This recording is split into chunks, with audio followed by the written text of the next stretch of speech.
Frank's Red Hot is the perfect blend of flavor and heat, so you can use an entire bottle to make recipes like buffalo chicken dip or buffalo nachos, or even things that don't start with buffalo. Frank's Red Hot, I put that on everything.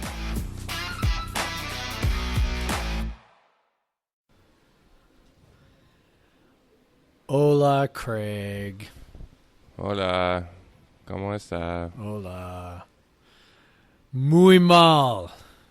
Yeah. Muy mal. I'm feeling so bad I have no la música today. No la música. Like, I was thinking about this tonight. Like, how often do you sit... I don't know. I do this occasionally. How often do you sit back and go, damn, why didn't we start this a year ago? Yeah, I know. It would have been so much more fun last season. Like we really screwed up the timing on this whole podcast thing, to be honest. Yeah. Now everyone has to listen to us talk about sad games over and over and over again. I know. It's like, God, like, you know, I remember when when a couple weeks ago we were talking and you said that, you know, there's a chance to get our first Pac-12 win. I was like, man, I just like 0-3 just doesn't really hit me. Like I'm still that way right now. I just look at that. I look at 1-4 and I just go, fuck, like how? Like I just, like this is not a I mean, in a conference filled with some bad teams, like we are not a 1-4 conference team. It's crazy. Like it's just, so irritating. Well, yeah. And so this is Podcast versus Everyone. I'm Craig Powers once again. Coming to you live on vacation from Playa del Carmen, and I have a terrible accent, Spanish accent. And then with me is Jeff Nusser, drinking reheated coffee in his basement. Yeah. I know. We're in such a good mood. I've decided I'm going to go ahead and drink coffee tonight because I'm tired and. We had a very adventurous day, and I worked on giving my master bathroom, it's the main bathroom. Worked on giving that a facelift for the last couple days. It's nowhere near done, but you know, whatever. So I'm tired, and I'm like not feeling very festive. So I'm you know what? I'm just gonna have a coffee so that I can power on through this sucker. I had a pretty fucking good day. We went to this eco park in Mexico called like Charret. It's like Xcaret. Basically, they have these like giant underground rivers, which are a thing here because of sinkholes. It's called secotes, sinkholes that create these underground rivers. Yeah. So they've created a park out of it. It's basically these giant lazy rivers that have all this like beautiful scenery. They've done the work. It's basically like a Disneyland for like ecotourism. It's like really cool, and so we did that today, and that was just an amazing experience. And even B liked it so much. Went through it a couple times. We didn't think after the first run because the rivers were kind of cold she would want to do it. She did it again. She didn't take a nap the whole day. We were sitting at dinner. She usually goes to sleep. Maybe falls asleep around 8 or 8:30. We put her in bed usually around 7:30. We were sitting at dinner at like 6:30, and she was sitting in her mom's lap, and she just fell asleep. And she is. It's currently, as we're podcasting, that's the best. It's almost 11 as we're podcasting. She has not woken up. We went from the restaurant up to her hotel room, didn't wake up. So she had a ton of fun. I had a ton of fun. I didn't think about the Cougs except for when I changed into my out of my wet clothes at the end of the day, and I had a Coug shirt on. But and you were like, shit. Yeah, I know. Like remembering all over again. That's so. Yeah, so I didn't do as much prep for this podcast because, one, it feels like the game was just not that long ago because it was so late last night. Early this morning, and then two, man, I just didn't want to think about it. I'm on vacation. I don't want to be sad. Yeah. I basically. By the way, I don't want to imply I had a bad day. I didn't have a bad day. My day started off with we got so I've mentioned the Good Times Project before, which is one of the groups that we sort of hang out with a kind of a second cancer family, and we got to go to the sugar factory in Bellevue. Oh, yeah. I was not aware of exactly what the sugar factory is until we got there, and yeah, that's a lot of sugar, man. So anybody who is familiar with the sugar factory, we got to have goblets with they were loaded with all sorts of Halloween gummies and stuff like that, and then had some French toast, and then had their big like King Kong candy dessert thing, which I swear to God comes in this like tub. It's not like a tub. It's like a giant dish, but it's like tub sized. And I kid you not, it had to have like 1.5 gallons of ice cream in it, different kinds of ice cream and candy, and one of their donuts was like stuck into it, which that's like one of the best donuts I've ever had, by the way. Like, so anyway, it was. I mean, there had to be like 15,000 calories sitting in this bowl, and we didn't get very far. There was 5 of us, and we probably needed another 5 people to really put a dent in it, but it was super awesome. So if anybody is connected with Good Times Project and listening to this, man, we had an awesome time, and it was so tasty. It was just a lot of sugar. The kids all fell asleep on the way home. Took me a few more hours before I hit my sugar crash. So it was a good day, but life didn't watch any on. Football. Oh yeah, I did. Didn't watch any football, so that was probably good too. Yeah, even though the Seahawks won. Yeah. But yeah, so I don't know, life goes on, whatever. But well, let's dive back into it, man. Let's dive back into even though life goes on, let's look back. Yeah, so that another just brutal game. Yes, I mean, obviously a lot of encouraging parts to it, but another brutal ending that leaves you with a sour taste in your mouth. And this season is really turning into one of missed opportunities, and I mean, fuck, they're ranked 24th in Esprit Plus right now, which is higher than what they were ranked last year, right? Yeah, the 11. I think around 25, 26 or something last like year. that. Yeah. By the end of the season, it might have been around 30. Yeah, I think they might have topped out about where this team is now, and they've been steadily climbing all season. Even as they definitely dipped after UCLA, they dipped after Utah, but since Arizona State, they've been steadily climbing.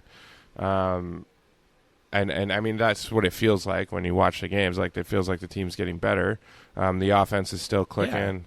Yeah. The offense is as good as ever. The defense is, still not good, but definitely has taken a few steps forward. Definitely felt like that against Oregon. The defense themselves gave up, 30 points. They didn't, which, whatever. If you'd have told me that, I would have said we were going to win that game then.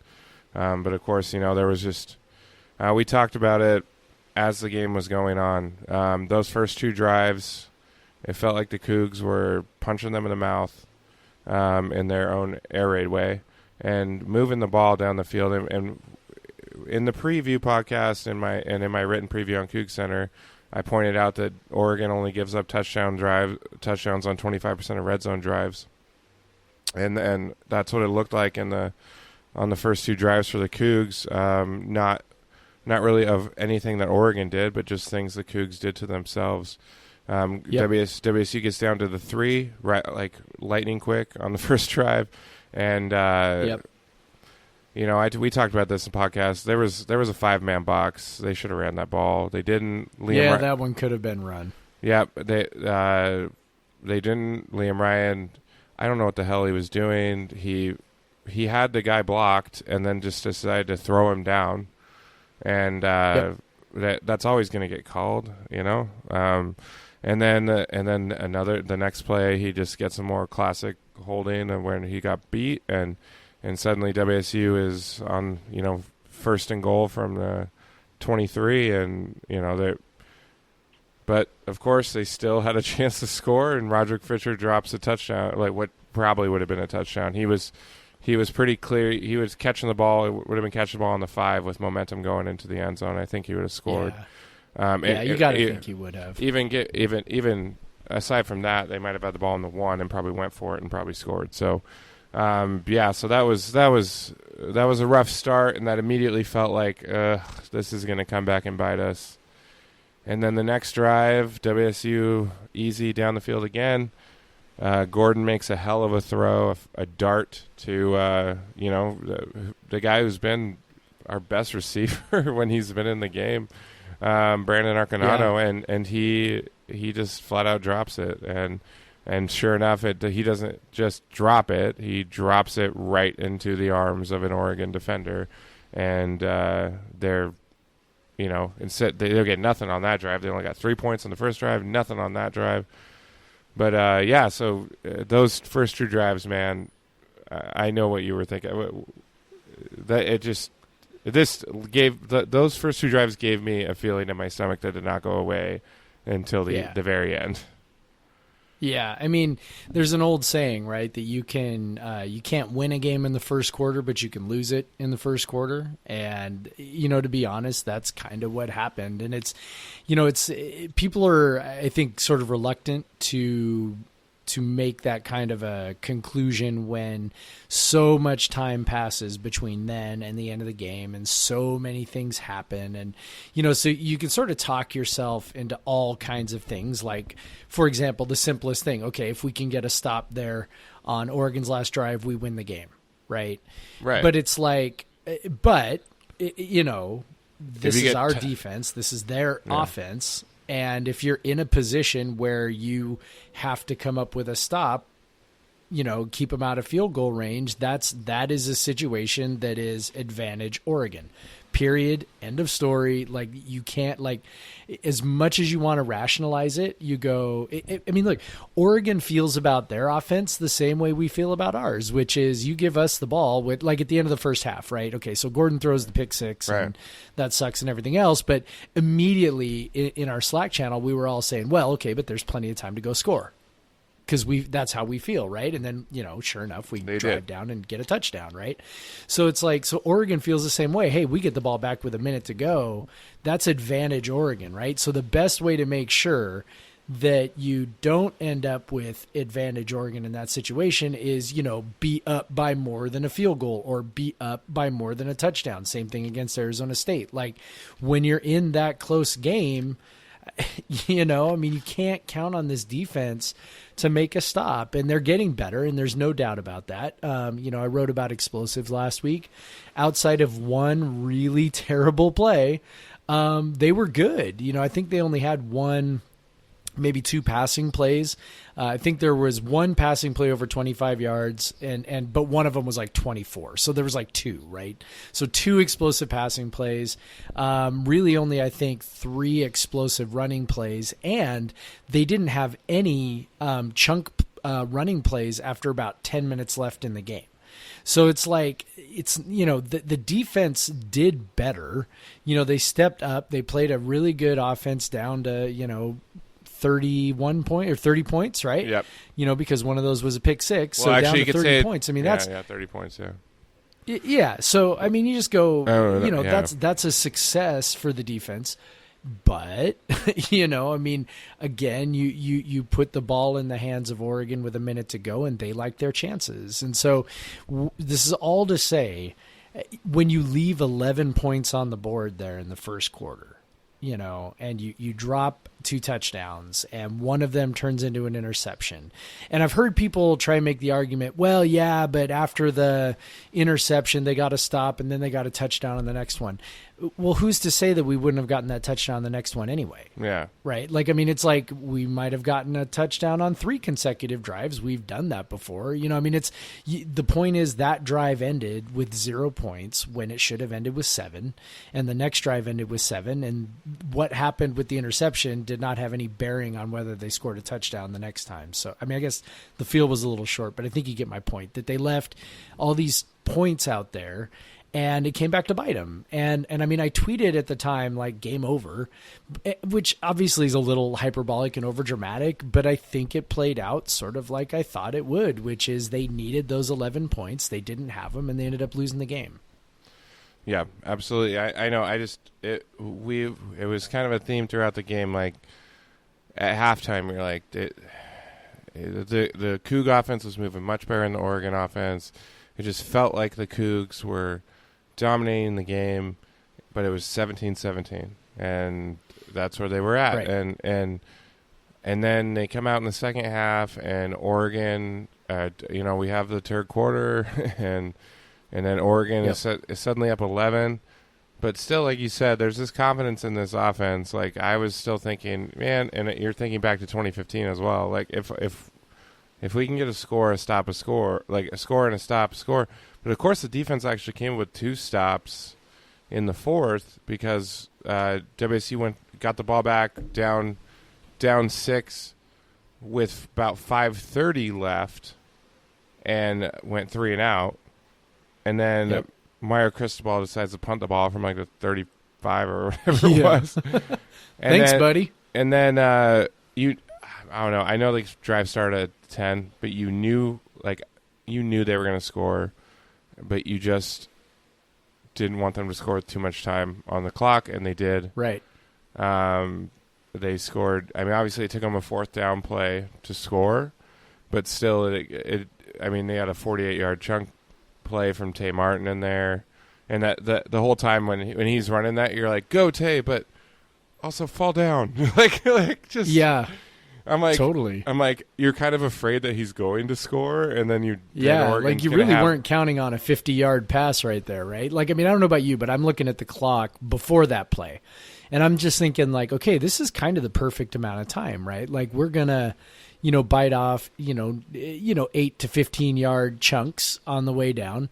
We'll burn up clock, and maybe we score with, 30 seconds to go or something like that, and life is good, right? And then all of a sudden, Tay breaks off his 50-yard reception, and you're both, like you said, you're both thinking like, please score, but please don't score, and you know what I mean? It's like, because you knew what was going to happen. Yeah, and it did. Obviously, WSU gave up a chunk play of its own on a screen that was pretty poorly defended. You can say that people should be in prevent, but WSU was blitzing on that play, and they that's why there was space for it. So space for the screen to bust open. So it's not that if you're screaming stop playing the prevent defense, they weren't. If they were, that would Oregon, if they were, that wouldn't have happened. Because honestly, Oregon wasn't going to feel good about that kick if it was outside of 35 yards.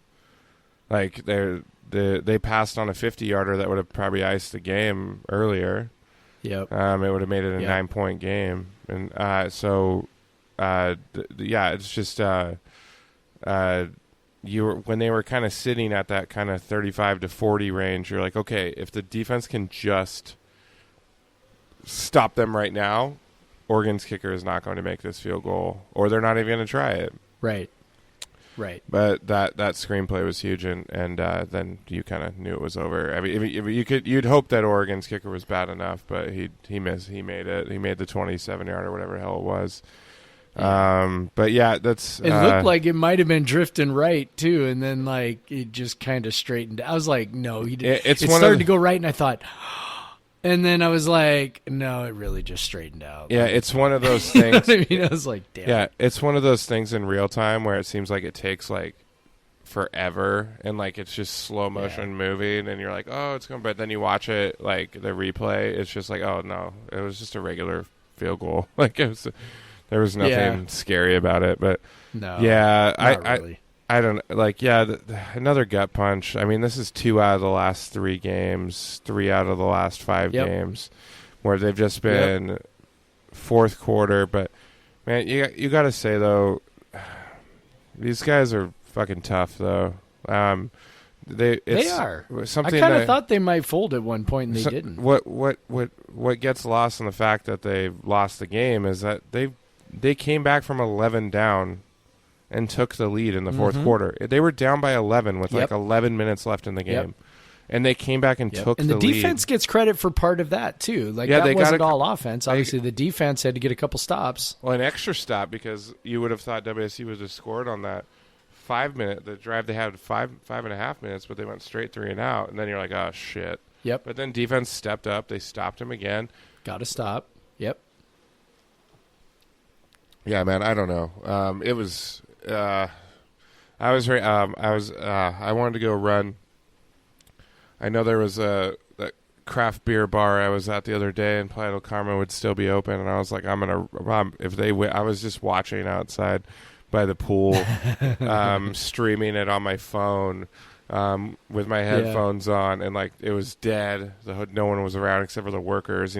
After the last 5 minutes, I'm pacing. When we scored the touchdown to go ahead, I'm like, yelling, trying to be reserved about it, but definitely like the motions, they must have looked like something serious was happening to me.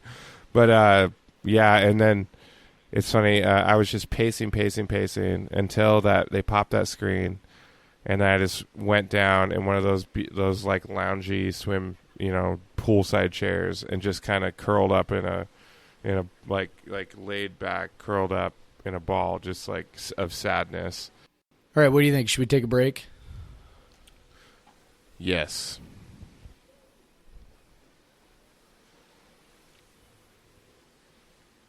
And we're back. Once again, buy or subscribe or whatever. To that thing. There's no evidence to show that if you subscribe or buy or whatever is advertised in this podcast, that it doesn't positively impact Cougar football results. Like, there's no evidence to disprove that. Yeah. So, as far as I'm concerned, it does. It's true. Yeah. All right, well, let's see. What other depressing things can we talk about? Let's talk about Mike Leach's decision-making. Yeah. How about that? Okay. So, it's the fourth quarter. You're down 11. You score a touchdown in the fourth quarter. Yes. It's not the second quarter. Yes. It's not the first quarter. You're down 11. You score a touchdown.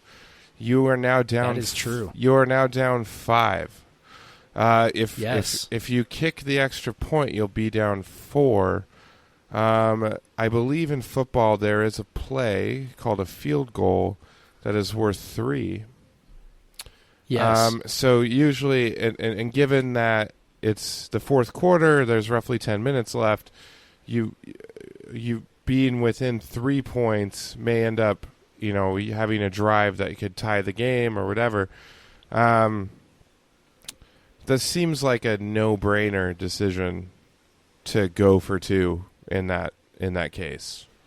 And maybe it's not. Like it. Maybe it's not statistically. I don't know, but it just seems like any coach would do it. But Leach, we've talked about this before. He pauses on fourth down decisions. And then WSU typically wastes the timeout, which they did in this case. They sent out the kicking unit. And, it's just, I don't know. Like, it kind of takes me back to the face. It was the same face in 2015 against UCLA when the assistant, I can't remember who it was just holding up 2 fingers. Like, was it UCLA? I can't, oh, no, it was against Oregon. Remember. It was against Oregon. I know what you're referring to. It was against Oregon when they scored the tying touchdown at the end of regulation with no time left or whatever, or 1 second left. That was when, so it was against Eugene. His assistants yelling at him, "Go for 2 to win." Of course, It was fine. It worked out in the end, but he had the same sort of like looking up in the lights, like lost face, and then suddenly realizing maybe we should go for 2, like way late to the point where they had to call a timeout, waste a timeout. Yeah, it's. I think I've maybe defended Leach on this front more than most, just because like the amount of really terrible clock management you see from coaches leads me to think it must be really hard. Like I just try to be like logical about it, try to, apply Occam's razor, which I, apply to as many things as possible. Like sometimes you just don't need to overthink things. Like why is football officiating bad everywhere? Well, because it's probably really hard to be a football official, right? And so it's like I tend to think the same thing on these things, but this was one where I'm like, come on, like you've got to know. Like even when the drive starts, you should be thinking like, hey, if we get a touchdown, we got to go for 2. Like that should be like that. You should know that at some point during the drive, if not at the beginning of the drive, what you're doing. And so to get down there and have them go in, and everybody and their grandmother is like, okay, we got to go for 2 here. And then to see the field goal unit trotting out and you're like, wait, what is he doing? And then all of a sudden he realizes it with the clock winding down. He tries to get a timeout real quick before the actual kick. It just that's the stuff that just drives you bonkers. And his cavalier, I know his cavalier use of timeouts drives PJ completely nuts, trying to figure out the defensive timeout. Yeah, like why he doesn't value them. It's so. What's so weird to me is he's a really smart dude. I mean, everybody agrees he's a smart dude, right? Like this is sort of like something that's not in dispute. That he's a smart guy. I mean, he's got a JD, for goodness sakes. I mean, not that you got to be brilliant to get a JD, but it's like, if you've got one of those degrees, you've accomplished some level of. You've possessed some level of intelligence, right? Right. And so it's like, you would think that someone, I mean, if we're just saying a guy who is, a trained lawyer, even if he never actually practiced, you would think that guy of all people would be thinking, 5 steps ahead, would be thinking, the strategy, the chessboard, all the stuff that goes into, and he doesn't, right? Like he gets like locked in on a thing and then he's not really thinking about the other stuff. And I don't know if there's any kind of solution. I mean, I maybe there is a solution of having a dedicated person to sort of be that, game manager for him to say, hey, this is what's the optimal decision here. This is what, whatever. But it's so just like baffling that he seems incapable of being able to understand things like, when to go for it on 4th down, when it's optimal, when to, go for 2 when it's optimal, why it would be smart to conserve your timeouts so that you can use them strategically, should you need them late in the game. I mean, there's all of these things that he doesn't do that are just like counter to what we think we know about him. And that's what, from my point of view, that's what drives me nuts. I don't get nearly as frustrated with like, I know Anthony, people were like, oh, why did Gordon snap the ball with 30 seconds on the clock instead of 5? Okay, fine. Should he have?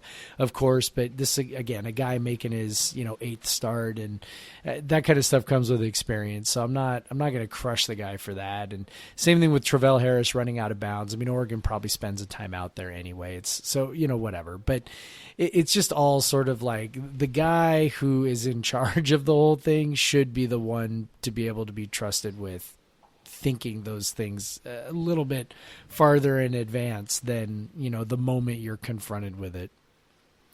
Right, yeah. And I think with him, the timeouts is a bit of hubris. The same reason that he takes it as a personal offense when the offense goes 3 and out. Because he believes that the offense that he has designed is perfect and it should always score. I think that, and I feel like he's said this before, he doesn't think that timeouts are that big of a deal, and he kind of has that old, what was the Rams coach, Martz, or was it Martz? Mike Martz. Yeah, I think where so. Like he just had such hubris about the offense that he ran that he didn't think that the timeouts would be that important. Of course, they're more often important getting the ball back on defense and things like, whatever. But so there's that part of it that maybe an offensive coach doesn't think about. It's a bit frustrating when you see them waste another timeout for in a situation that really doesn't need it. Honestly, when almost every time in every situation when a coach burns a timeout to think about a 4th-and-1 play, like it kind of drives me crazy because I just think almost anywhere on the field a 4th-and-1 should be an auto go. But even like you'll see coaches there on like the 40 and they're like, I don't know if we should do this. Or maybe on the 33. Oh, Thanks, yeah.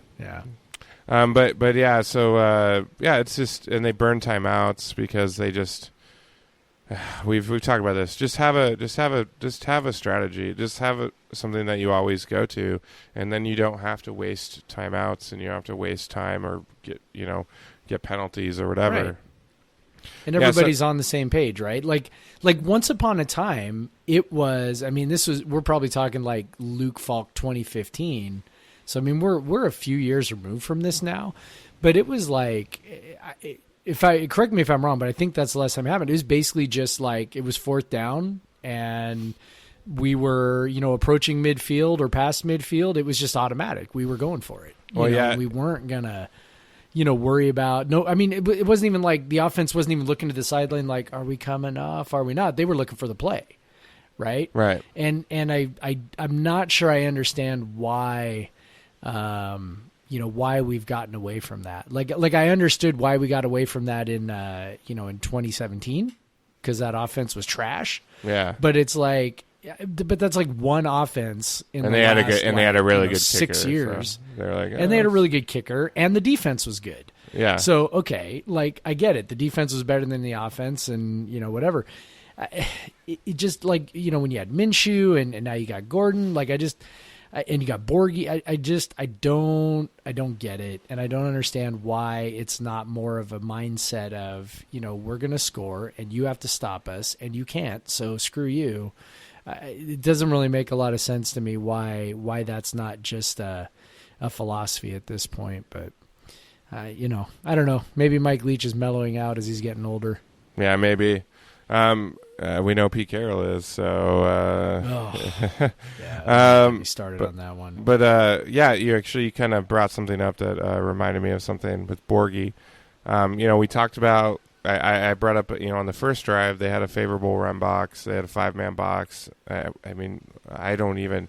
It's funny. Oregon was like daring them to run the ball. Like you have a 5-man box on the 3-yard line. Like you never see that. Like that should be an auto run, especially with Borgie. But they didn't go it's for almost it. Like Oregon was thinking, "Hey, we can stop them 5-on-5." That's almost what it looked like. It may have been you had 3 down linemen and 2 linebackers, and that was it. Yeah. And they were head up. Each guy was head up over a lineman. Right. So you had the nose tackle head up over the center, and I guess maybe they just thought that they were going to do that, and maybe I think it's possible that Wazoo even was like, 5-on-5 head up. We don't really like that matchup. Maybe they wanted even more than that. They wanted leverage. I don't know. Given that Borgie had just 8 carries in this game, like I'm thinking they may have said, "Hey, even if it's a favorable run box, it might not be like good to run because these guys will beat us 1-on-1."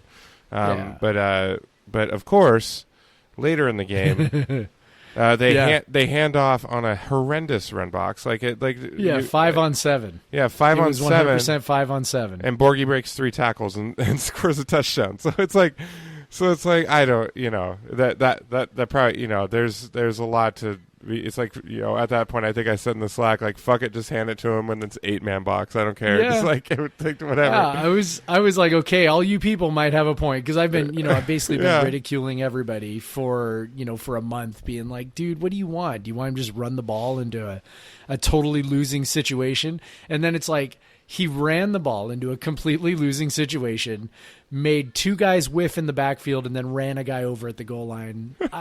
Okay, maybe everybody has a point. I don't know. Like, it still seems like that's a low probability play, but that was insane. That was one of the better runs I think you'll ever see. Like he made 2 guys miss and then plowed somebody over.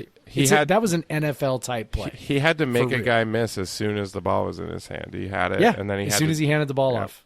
Yep. Yeah. So it was that was totally a crazy run. Yeah, so don't run against a 5-man box on the goal line, and then you do running on the. It's just like, I don't know. Maybe that's something that's a weakness for Gordon, is picking out those run boxes, because he had some issues against Colorado with it as well, where it just seems like he made a determination ahead of time that they were going to run regardless of what the box looked like, or they were going to pass regardless of what the box looked like. Which of course WSU on the passing side does all the time. They don't run against every 5-on-5 box. They don't it's that they see a lot more 5-on-5 boxes than like 15 times a game, But sometimes they just like their matchups, and obviously it works out quite often. But this game, it was kind of crazy in that you see them not run on a 5 and then run on a 7, and the 7 turns out to work out pretty well, because against Colorado they ran on a couple 6 and 7 man boxes and they didn't work out well at all. But sometimes once in a while Borgie will just make an insane play and make everyone look better. Yep. But yeah, so that's the type of player he is. He got 16, but again, he got 16 touches, and it's hard to complain about the results, right? Yeah, WSU didn't run a ton of plays. What they were at, sorry, I could tell you. 65 plays. 65 plays. That's not a crazy amount of plays. No, it's pretty low, actually. Yeah. So Gordon ran the ball quite a bit because he was under some pressure. Well, it was not so much under pressure, but there was just guys were covered. I think more often. Yeah. And then obviously that quarterback draw they ran, he definitely scored on. Like, luckily WSU scored anyway. Yeah, that but was. Because I don't know about you, but I saw that, I'm like, run that fucking ball, because there was no one in the middle, and they ran a draw. Like, when they split out 5 wide like that, you were thinking, oh man, this is a prime opportunity, and he definitely scored. Like, I don't no idea how that didn't get called, but WSU ended up scoring anyway. Yeah, I have an idea. Oh, by the way, I've seen in my mentions on Twitter a number of Oregon fans that were just they're in full belief that they were robbed. That they were wronged By the everyone was getting wronged in that damn game. Come on, someone's gonna have to say. Someone's gonna have to explain this to me. Okay, so they call pass interference on that play. Desmond Patman step out of bounds. Okay. So it didn't look like much. So it was a weak pass interference call for sure. But if you're calling pass interference, you're implying that the guy was pushed or whatever. Out of bounds.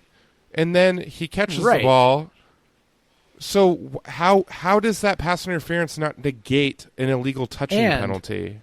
And by the way, the replay definitely did not conclusively show that he stepped out of bounds. Heal up, man. Fucking heal up. You could make a really good argument that he was in bounds the entire time. And also, I don't understand how the pass interference penalty doesn't just negate the illegal touching to begin with. Like, it feels like it should supersede it. It should supersede it. Like, it's like, okay, this happened, so that doesn't matter anymore. Because, it's basically I don't know. Against WSU game earlier this year, there was a false start and then a replay, and then the replay negated the false start. It's like, sometimes one thing happens because another, so you have to take out the thing that happened.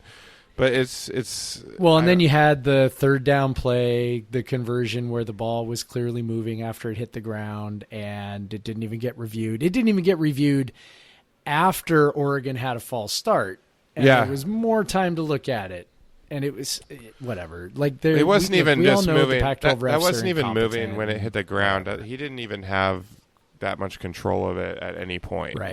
And the nose of the ball hit the ground and it slid up, and it's just whatever. I'm not even mad about that, because I'm just like there was so much nonsense. Travion Brown's, his targeting ejection was absolutely insane. I'm sorry. What's the kid supposed to do? He's 6 inches off the ground. It's his fault that the running back is falling to the ground, and so.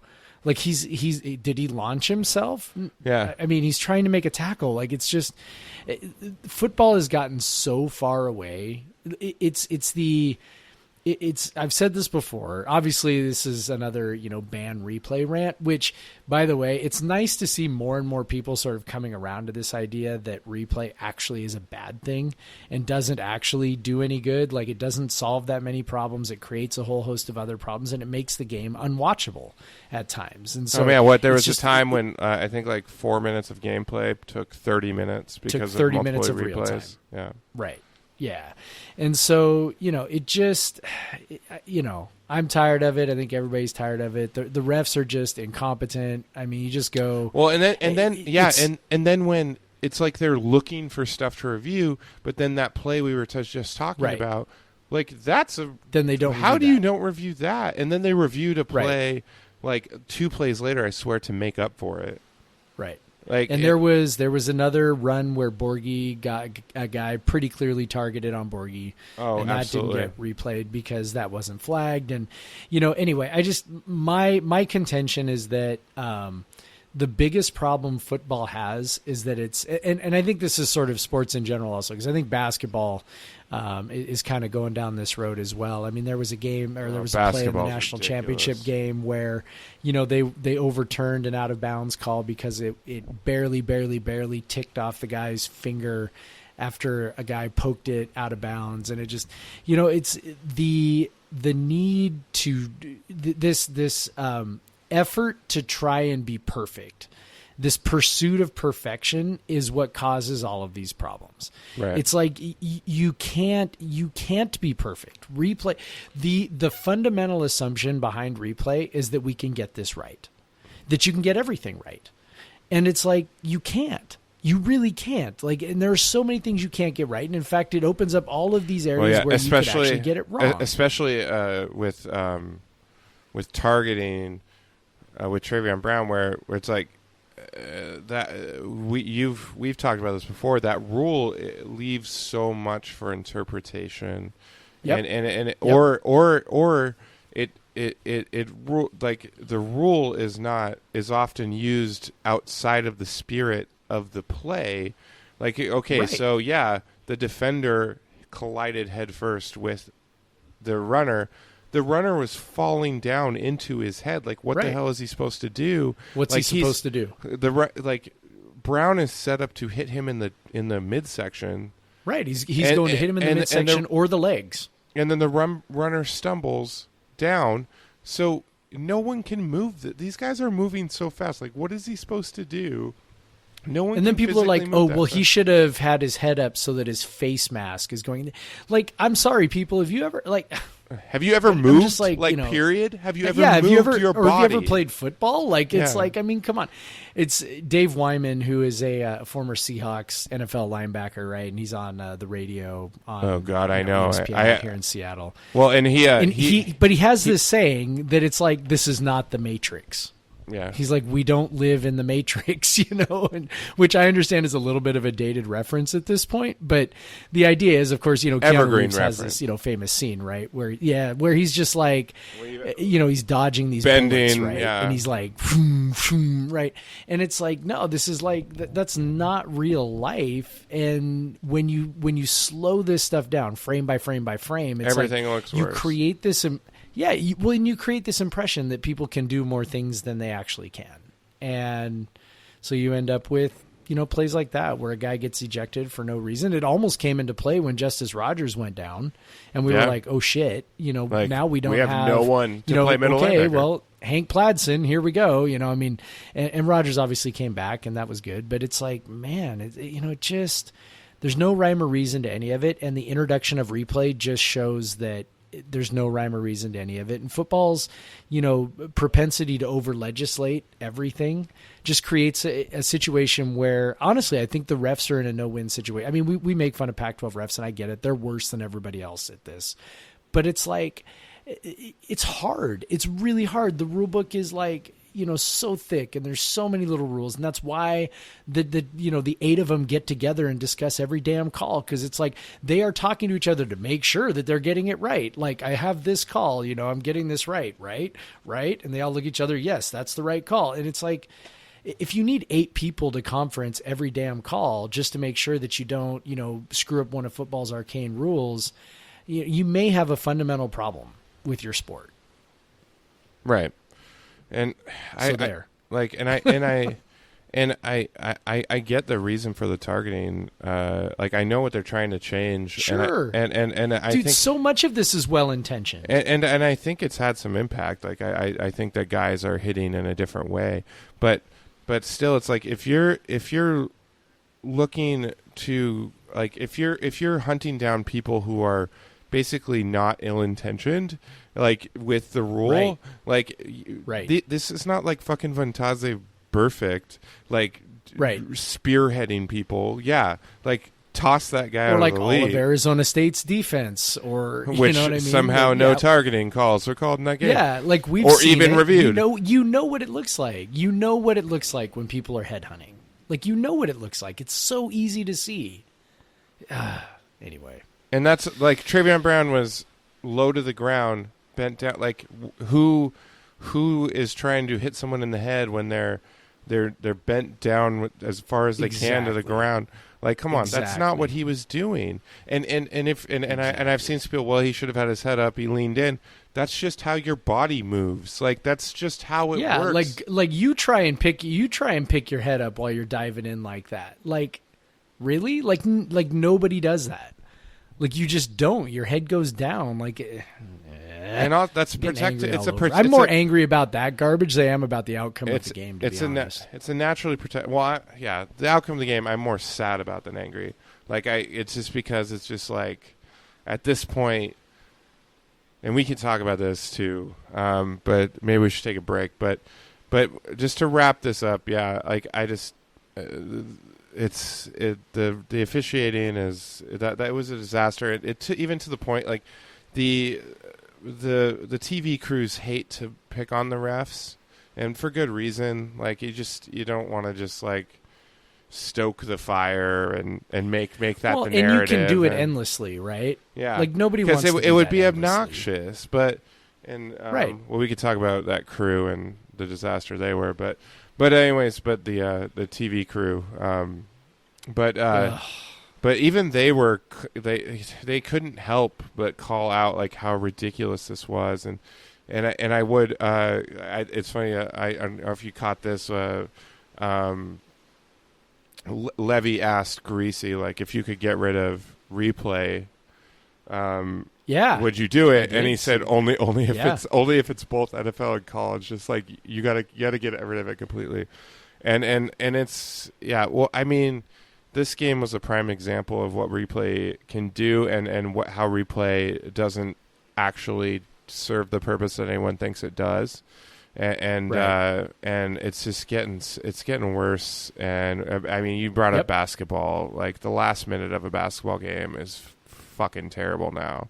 Like, it's just replays of, like, out of bounds calls that no one could have ever made in real time. Like, come on, when we're doing pickup games, if one guy is slapping one way and one guy's slapping the other, just use physics, and the ball goes that way. The ball goes that way. You don't need replay to see if maybe it glanced off a fingernail. Like, it's whatever. And then like football now, it's just like, we're just looking for reasons to kick guys out. We're looking for reasons, or maybe we're not. Like, we're not. We're doing it so inconsistently that it seems pointless. Like, when you do something inconsistently, it's pointless. Yeah, I mean, the thing I like to say about football officials is that they are looking for reasons to make calls instead of looking for reasons to not make calls. Yep. And that's where you get these flag fests, and it's like, oh, was that targeting? Maybe. Okay, I'm going to throw the flag, because if I don't throw the flag, I'm going to get killed on my evaluation. Like, they're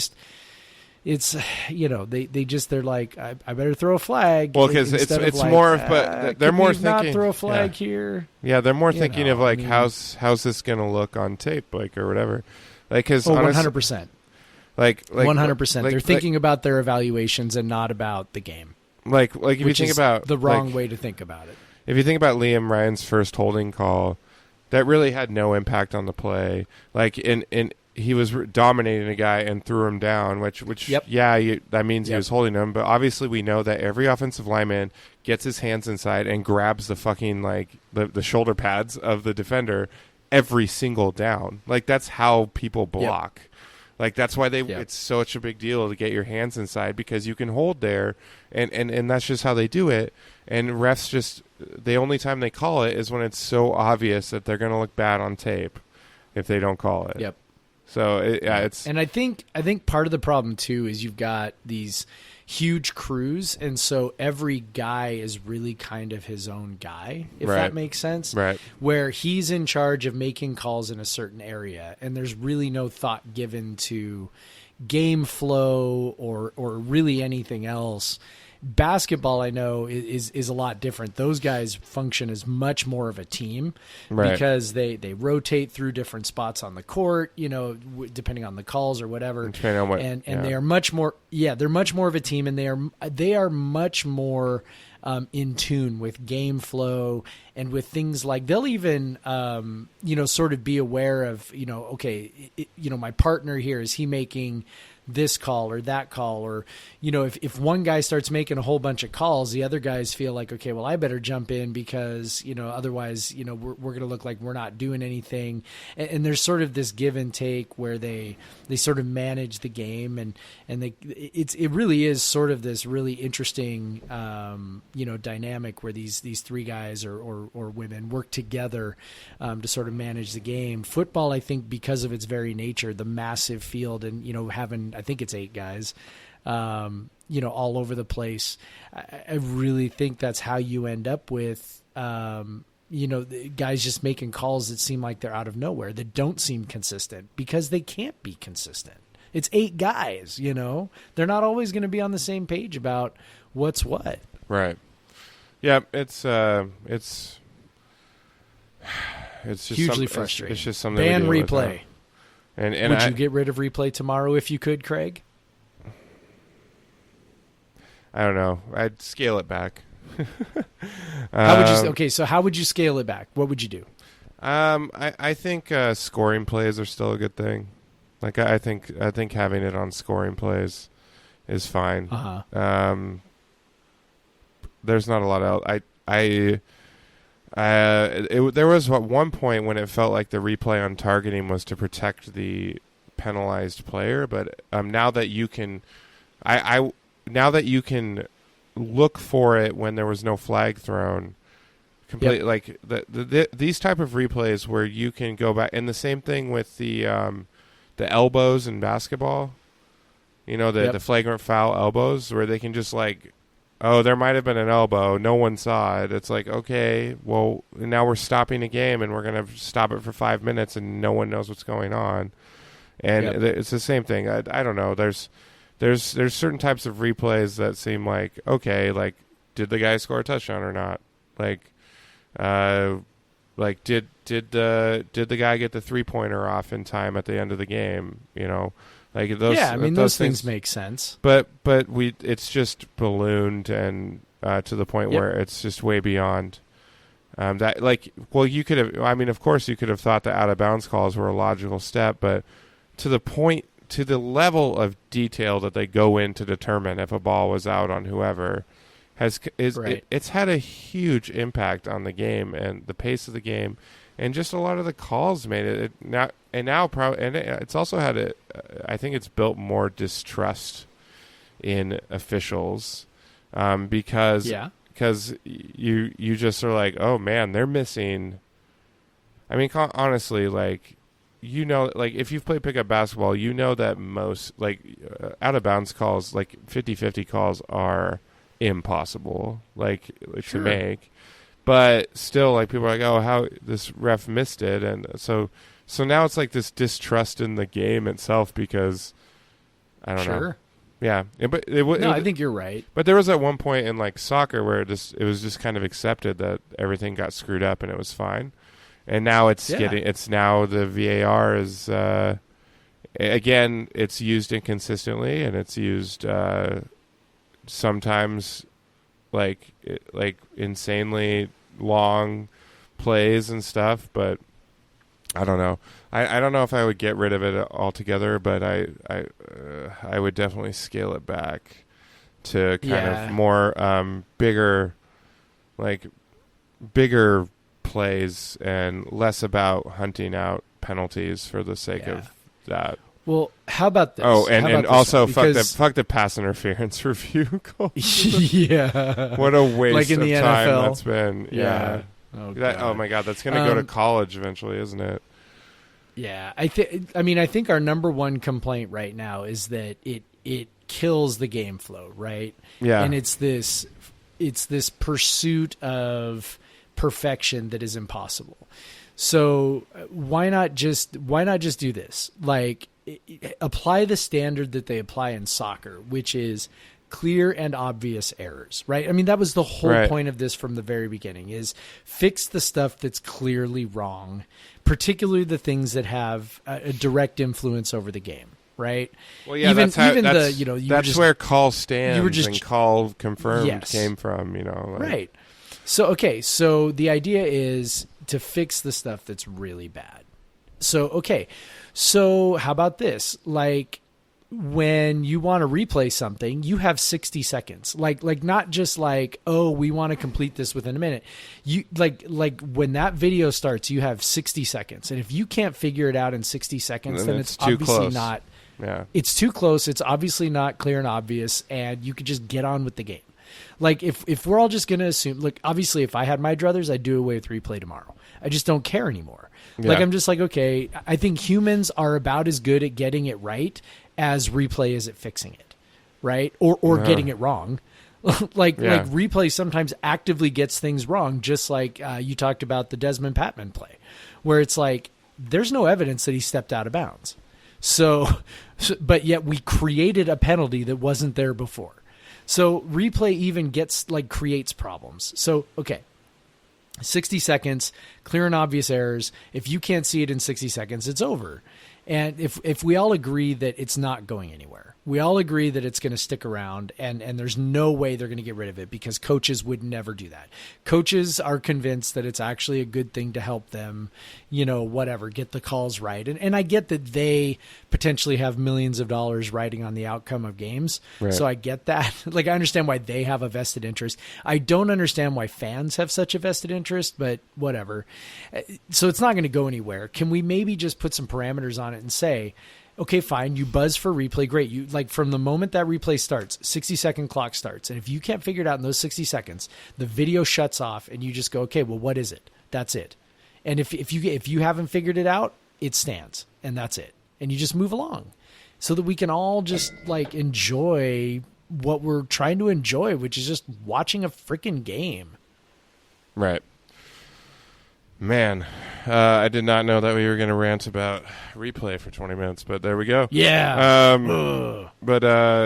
So I think we should take a break here, but when we come back... One more break. I'd love to talk about now, after this kind of 3-game stretch since the UCLA-Utah combo of badness, how you're feeling. What are you thinking maybe the last 4 of the season are going to look like, and where you're at in terms of optimism for Cougar football.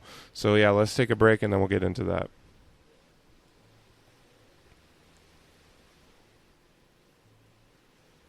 We're back.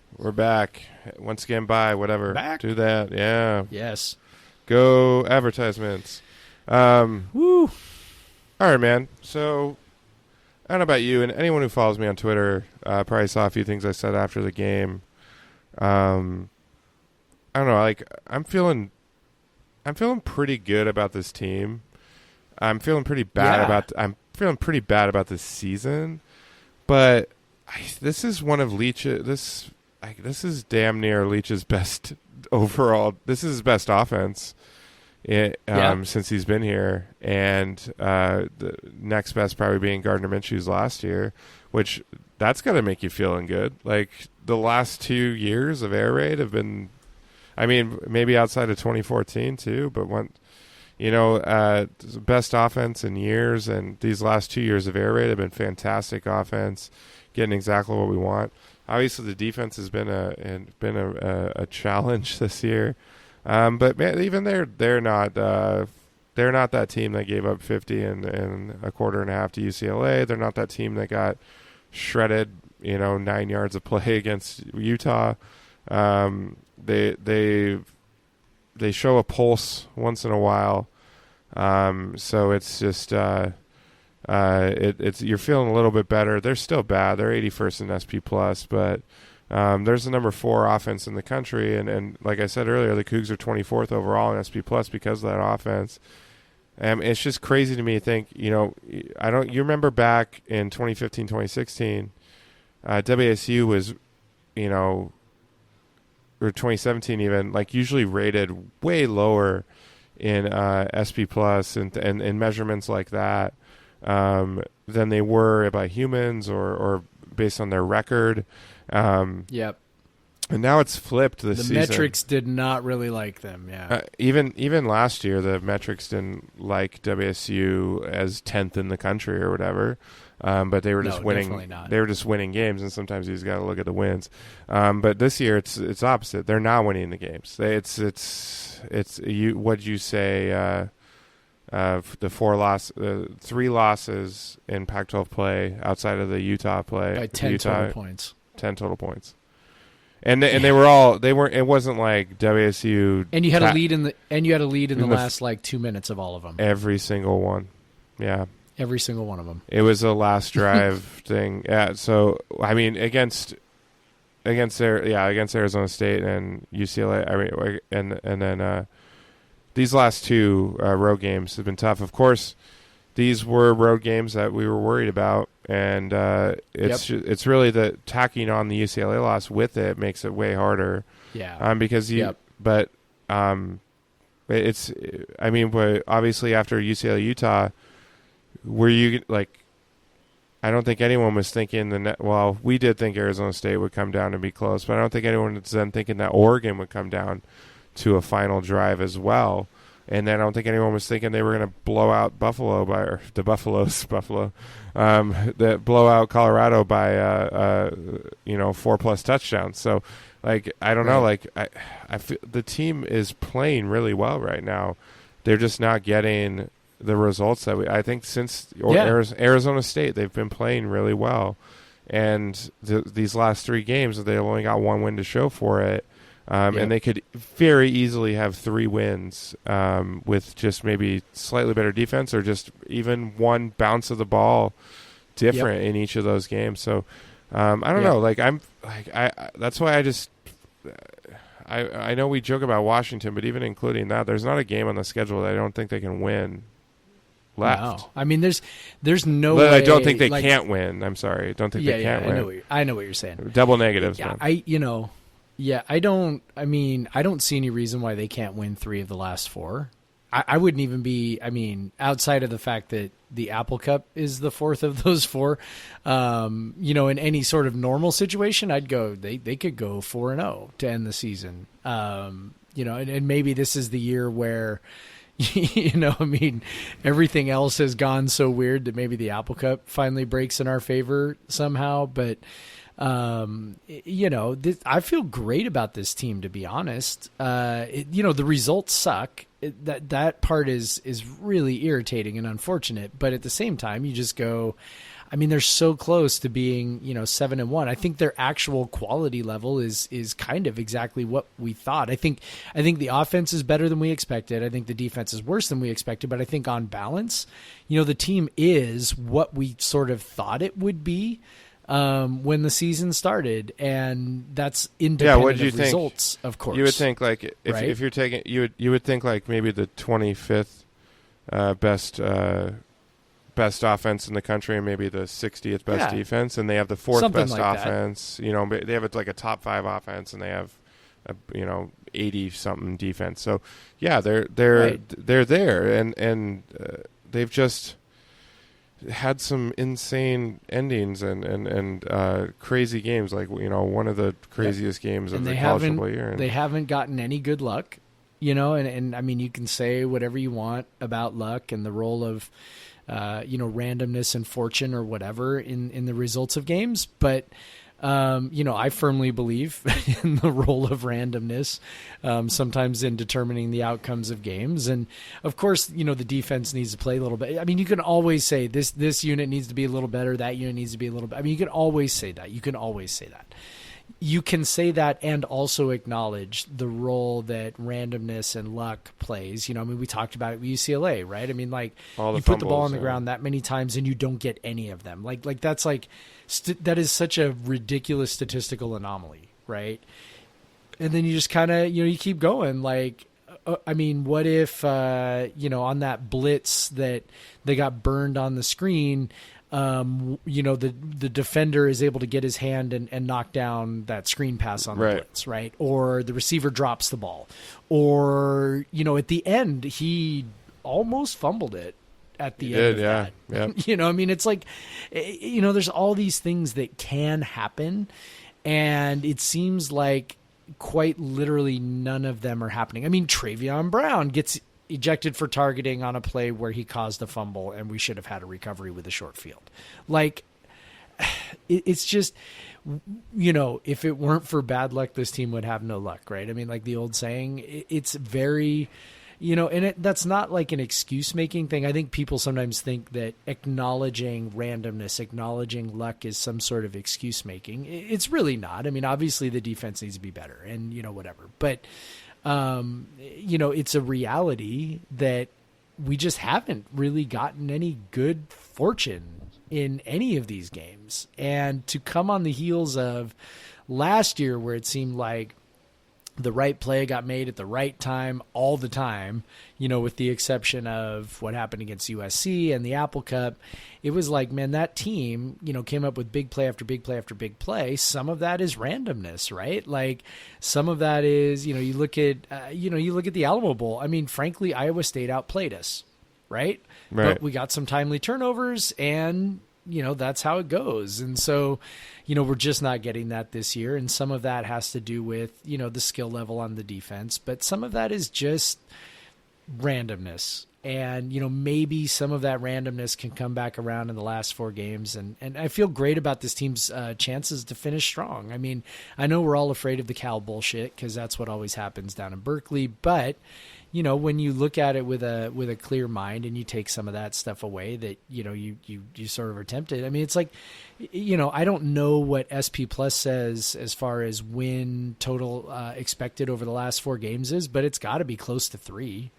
I don't know what it is, but it's got to be close to 3. Well, I would think so. Cal is 72nd, Stanford's 71, Oregon State's 70. So like that's that. I don't. You couldn't.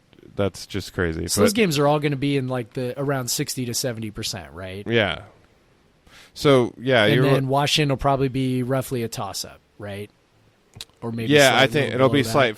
Yeah, UW's a little rated a little higher. So it'll be a slight underdog.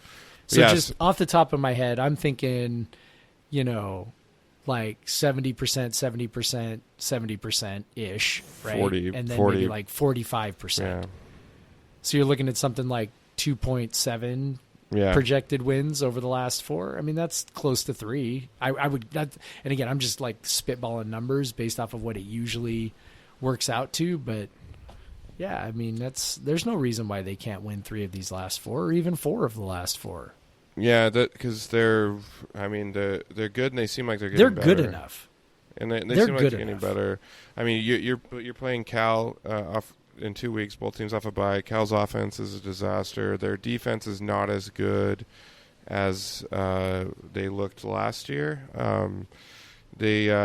Stanford is just something. What they did against UCLA this week, and I don't even know.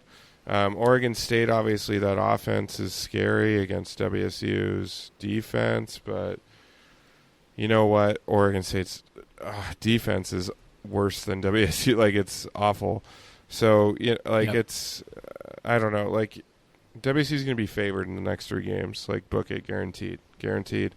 They'll probably be favored by double digits against Oregon State. There's a good chance they'll be favored by double digits against Stanford. They're going to be favored on the road at Cal, and this is a 1-4 Pac-12 team. Like it's, right. Yeah, it's wild. You're talking about they were 14-point underdogs against Oregon, and they damn near beat them. So I don't know. Like I'm feeling pretty good. I feel like 7-4 headed into the Apple Cup definitely can and should happen. Yeah. Let's just like tone down the bullshit and maybe take care of business. Get some expected outcomes down the stretch here. Yeah, that would be nice. We could use a few of those. So, yeah, I mean, Oregon. I think if everyone agrees that Oregon is really good, then you can't come away from that game without being super encouraged. Like you have to be. We put up the most yards per play of any offense all year against Oregon, and we did it in their place. So, the offense is obviously legit, and Cal's defense, while still good, has, shown some cracks. Some of that is the offense being just, total trash. But, yeah, Cal's a team they should beat. And so is Oregon State, and so is Stanford. And to be honest, Washington is not better than Oregon. Not better than Oregon. So I think that's a game that, at the very least should be competitive. At least should be. So. Should be. Yeah.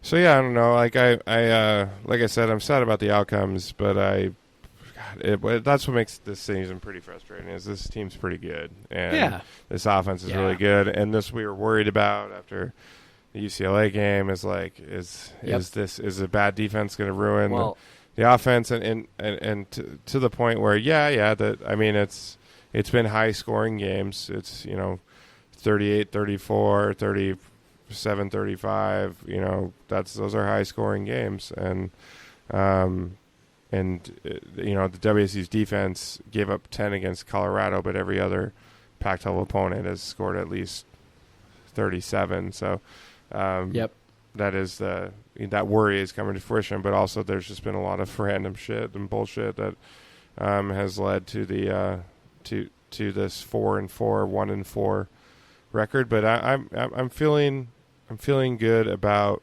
down the stretch this season, getting some good vibes and having a happier ending than it did a middle. Yeah, I think that's entirely possible. I think it really just, like I said, if some of that luck starts to come back our direction, finally, there's nothing that says it will. Sometimes teams just deal with that for an entire season, and that's just how it goes. Hopefully that's not how it goes for this team. I cannot fathom a scenario where they don't win 2 more games. Like I really can't. I mean, you just go, okay, that would necessitate this team going 2-7 in Pac-12. I just cannot see it. I cannot see it. So I think 2 is the minimum, 3 is the expectation, 4 is in play. So I think that's how I feel about it. Feeling pretty okay considering. I'm feeling optimistic, man. Optimistic. Our hearts were ripped out once again, but we jumped back on that optimism train because when you can score points, son, anything can happen. Yep. All right. Well, anything else? No, I think we should. This will be my final sign off from the beach. Sadly, I'll be back home when we record our preview. Because we won't even record a preview podcast this week, so I'll definitely be back home. So yeah, and enjoy the people aren't going to hear from us for a whole week. Enjoy the bye week. Maybe that's good. Everyone. I think we need a break. Yeah, go hang out with your family. I think we all need a break. Yeah, everybody should go, do those chores around the house that they haven't been getting done. Go, get themselves mentally prepared to finish strong, right? Yeah, look at everybody's got to do their part. Yeah, you gotta watch your tape, one game at a time. Yep. One game at a time. We just made a mistake. Don't get ahead of yourself. We talked about the last 4 games. We should have just been focused on Cal, but that's true. I'm just I'm just not as focused right now. I'm on vacation, so but yeah, so like us, subscribe us, rate us 5 stars, do all of that, because it makes us happy and it helps other people find this podcast where people rant about officiating and talk about other random things. And the Cougs. So yeah, that too. So yeah, like, subscribe, all that.